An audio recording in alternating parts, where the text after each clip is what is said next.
Hi y'all, this is Arminthia. We're going to answer questions. This is week 7 of Ask Gun Gals. If you would like us to answer your questions, you can send them to info@gun-gals.com. This week's questions come from CloverTech. Question 1 is, if family and community do not help those with mental issues, do you think it's acceptable for the government to step in some way at some point? Okay, so I know there are those out there that believe that the government should step in when it comes to helping when there is someone with a mental issue or a mental disorder or something.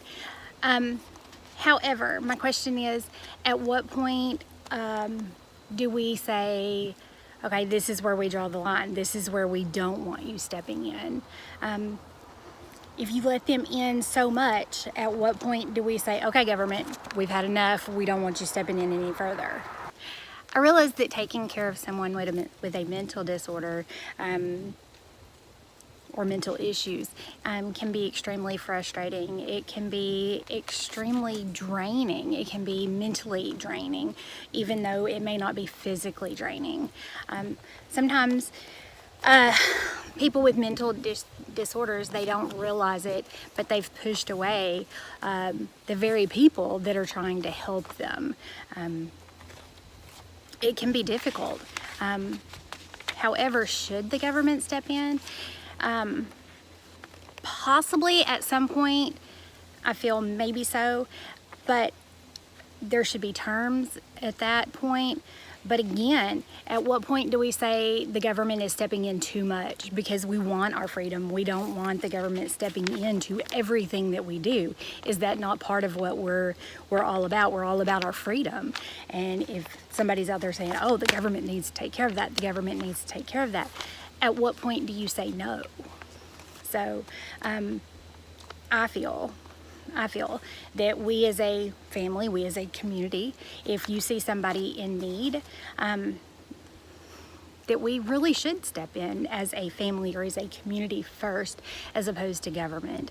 If you see somebody that's not handling something very well, be a good neighbor, say something, deal with it. Sometimes that's all it takes. I know that sometimes there's families that they're just not willing to accept what's going on. You know, sometimes they need that little bit of push. Sometimes they just need someone to listen to them and another perspective as to what's going on. Be that person. It's not being a hero. It's being a sounding board sometimes. So that's my thoughts. Okay, so question number 2 is, what would you teach your kids or grandkids, nieces, nephews, or neighborhood kids about bullying and how to handle it? I think it's extremely important for us to teach our kids positivity. Throw them positive comments. If you have to discipline your kids or something, that is a normal thing. However, you don't want to be that parent that is downing your child all the time. You want to throw those positive comments. You want them to know that you believe in who they are and what they're about and what they're doing. To make them feel proud of who they are, that should a bully say something to them, that they have that understanding that, oh my gosh, you know, they've got an issue, they have an issue, I don't. I'm proud of who I am, and this is where I stand. In our house, it has been extremely important to let our kids know that they are individuals, that they can be themselves,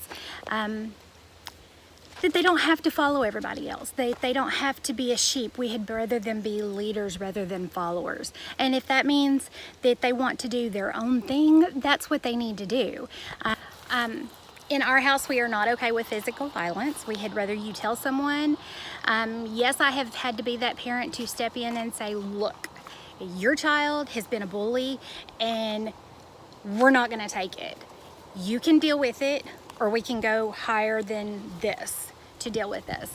We have had to do that, and I'm okay with doing that, because we're not going to teach our children that it's okay to be a bully in this house.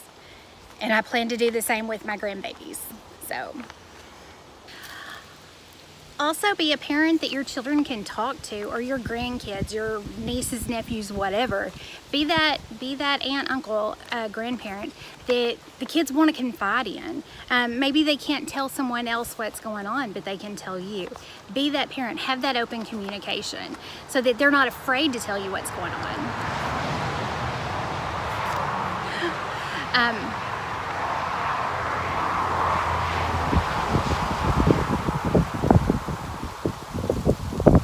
I'm not saying that you have to be your child, grandchild's, whatever, best friend, because I can promise you that we were not our children's best friends. There were times our children did not like what we had to say or what we did. Even as a child in college, our youngest hasn't liked what I said. But as a parent, I did what I felt I needed to do, or what I said is what needed to be said. And I'm a parent, grandparent, aunt, uncle first, before anything, and my child's safety, grandchild's safety, whatever, comes first. So, okay, number 3. What is your most hated chore around the house?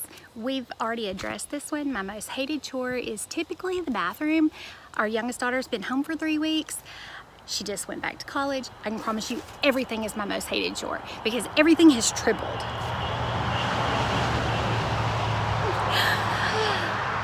Laundry has tripled, dishes have tripled, everything. I don't like it.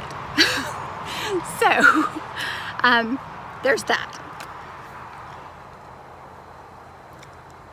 What is a TV or movie show that you can quote nearly every line from?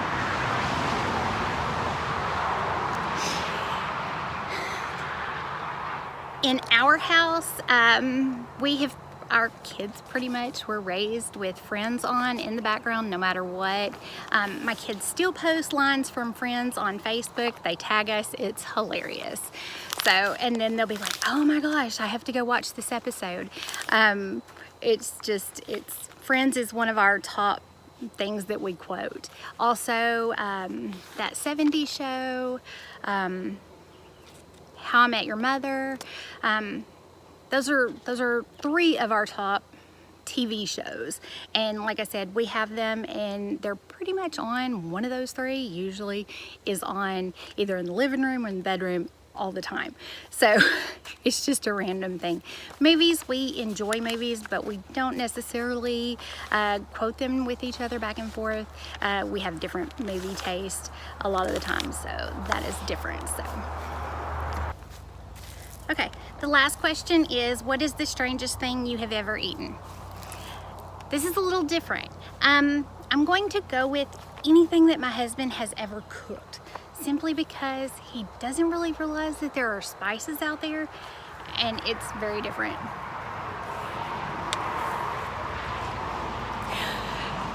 So, I know I've eaten some strange things, but typically because I'm an adventurous eater. I'll eat most anything.